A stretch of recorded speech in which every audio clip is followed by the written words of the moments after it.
bandiraɓe min calmini mon moni kala inde mun e yettode mun no gonɗon no gonirɗon en jetti jomiraɗo joom baɗe bawɗe nonan ɗumen ha jottoɗen ɗo henne bandiraɓe émission sénégal men hande noon eɗen mbawi wiide ko ñalawma mawɗo e ñalawmaji leydi sénégal saabu bandiraɓe hewɓe ene patno le 25 février 2024 ma en cuɓo hoorejo leydi kadi yimɓe hewɓe ene cumbanno ene cadio gila 1960 femde 2024 en meeɗa hebde élection hono oɗo nde tawno heewi kala nde élection waɗi taw manan gonnoɗo e hoore leydi ndi kañum kadi ene teɗano leydi ndi ngol ɗo noon enen po en mbi ma en keeb élection mo en meeɗa hebde saabu jogorɗo wadde élection organisé kañum wonno hoorejo leydi ndi mo waɗ organisé élection labtuɗo moƴƴo pewɗo tawa kadi o jeeyaka hen hande ɗo ɗo yarete so woni 0 heure ko nden campagne fonno uddidde yimɓe hewɓe keblima hen ene panno ma en keeb président mo ganduɗa ko président pattam lamo wonande mo yimɓeɓe cuuɓi ko ɓuuri hen ko weñade walla ko ɓuuri hen ko hawnade hande e subaka hande o président Macky Sall yalti wi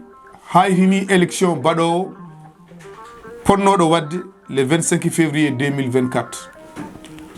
e tugnade caɗele kewɗe badɗe walla gantuji kewɗi badɗi e procédure oɗo élection mana payaɗo hani o ɓuuri hen labtinde ene waɗi e candidat ji ɗi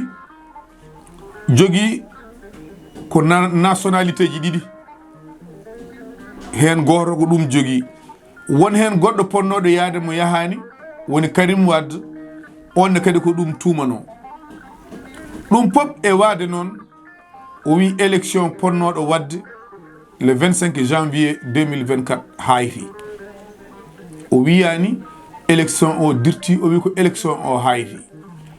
élection soko tawino ko dirti en dirtini ɗum nduɗo lewru wiyete en batti ɗum nde lewru kono wi komo dartina dendagal ko wonno e ligganade oɗo élection poɗɗo waɗede bandiraɓe ko enen pop naniri ɗum noppi men moni pop ene jogui hen yiyande o dalliri ni wonde leydi ndi yeedani wonde leydi ndi won caɗele gonɗe hen alay sago élection o hayta o noddi kadi dialogue yo yimɓe ngara jewtida beele ene ƴeewa holno élection labtuɗo moƴƴo waɗirte mboɗo sikki bandiraɓe ɗum ko luuke yo gonga majju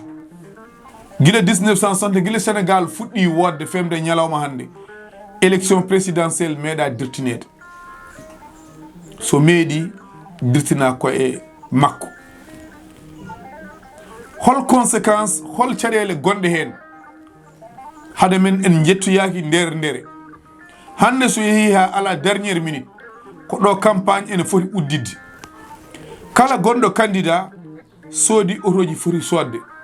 waɗi affiche aji foti wadde waɗi t-shirt aji foti wadde waɗi banderole uji foti wadde ƴetti espace uji ɗi ganduɗa ene fonno luude ɗum luwi ene anniyi nadde e campagne bandiraɓe hande sénégal foti ko hesnade so tawi ko gacce e jurum e habre wonande ɓeɓe ganduɗa ko ɓiɓɓe sénégal naɓe teɗantonoɓe ene cumba ene cadio ñalawma munen woni ñalawma wodde ko ɗum ɓiɗɗo leydi ndi jogui ko ɗum citoyen o jogui suɓo mo yiɗi ari noon haɗo haɗanno Macky Sall wi haytini ɗum holno foti ngaalu mo leydi ndi foti jogori perdude hen mi haalani haala par candidat e candidat dépense mo waɗata hen o son ƴeewi guila e campagne parrainage ngaluji ɗiɗo candidat ji mbaɗata hen temps uji munen ɓe perdata hen son ƴeewi hande heɓɓe mbaɗi confectionné ko no mbimi on ni e kaɓirɗe jaadoje hen e autoji mumen e ko nandi hen son ƴeewi hande bulletin ji tirama bandiraɓe soko tawi ɗum ɗo hayti holmo andi milliard uji Sénégal jogori perdude hen holmo andi caɗele ɗe ɗum jogani jollande e won hen yimɓe wasata waɗi ƴettunoɓe ñamale ngam wadde confectionné won gueɗeji beele ma jeeyi ɗum e campagne o ɗum fo hande yaadi e menali baali te yimɓe fof ne gandi leydi soko tawi ene faye élection so tawi ene woodi alɗuɓe wonɓe caggal leyɗele jogornoɓe arde ene mbaɗa investir leydi ndi keewi ko darta taw ha ganda holɗo ɗum hoomi bandiraɓe tuggude lebbi jeegom ɓennuɗi e femde hande élection jogori waɗoyde en ganda ene wawi wonde ɗo e lebbi ɗiɗi kono ene wawi wonde ɗo e duuɓi ɗiɗi en ganda saabu waɗanaka happu kono kala ko wawi wonde hen ko ɓiɓɓe Sénégal naɓe perdi hen ɗum ɗo hande ko gacce to banggue démocratie ko gacce to banggue démocratie ala fof ko jojji ha ko oɗo élection ene hay hunde ala ko wonɗo spécial rien ala ko hesɗi ɗo ko noon président Macky Sall hande ɗo yarete hewɓe ɓiɓɓe leydi Sénégal naɓe ene cuni ha tengti e candidat ji nogas ponnoɗi yaade ɗi mone de soko tawi assemblée nationale waɗi commission baɗowo enquête ko fati e tuuma muyuji pawaɗi e ɓeɓe ganduɗa kañumen goni e conseil constitutionnel woni ñawore ɓurde towde to banggue élection ngaji so on commission waɗama mone de ko ɓooyani ngaluji baɗanoɗi e covid 19 wiyanomo milliard uji gujjama hen e ɗum nene de assemblée nationale ne fonno wawde uddide hen gueɗe muɗum kono ala et pourtant de won 750 milliards biyaɗo waɗanoma e plan orsec nen yaada e menali baali et pourtant de e wadde confectionné carte biométrique leydi ndi yimɓe kaali caɗele gonɗe hen assemblée de ne wawno uddide hen enquête e ɗum nene de bracelet électronique jawe baɗaɗe sababude ɓeɓe yimɓe ganduɗa ko wonɓe e kasoji so tawi neɗɗo ne yalta ene waɗe liberté provisoire haɓane jaw yimɓe fof nani scandale kalaɗo hen o e mone de assemblée ne fonno wawde uddide hen enquête e leyɗele goɗɗe kepteteɗe e leydi ndi e mone de assemblée ne wawno uddide hen enquête ala ko woni nder ko woni ko haala neɗɗo noon yalti koye yimɓe neɗɗo ko yimɓe jibini ɗum mo kala ko yimɓe ɗiɗo jibini ɗum kala ƴoyre mbaɗɗa ha taariɗa coɓuƴel coppiniɗa ma goɗɗo wat ƴoyre taro coɓuƴel taw maɗa soppini hande ɗo yarete kala Sénégal naajo dirananoɗo wodde ene jogui ko muusi ɗum ene jogui ko metti ɗum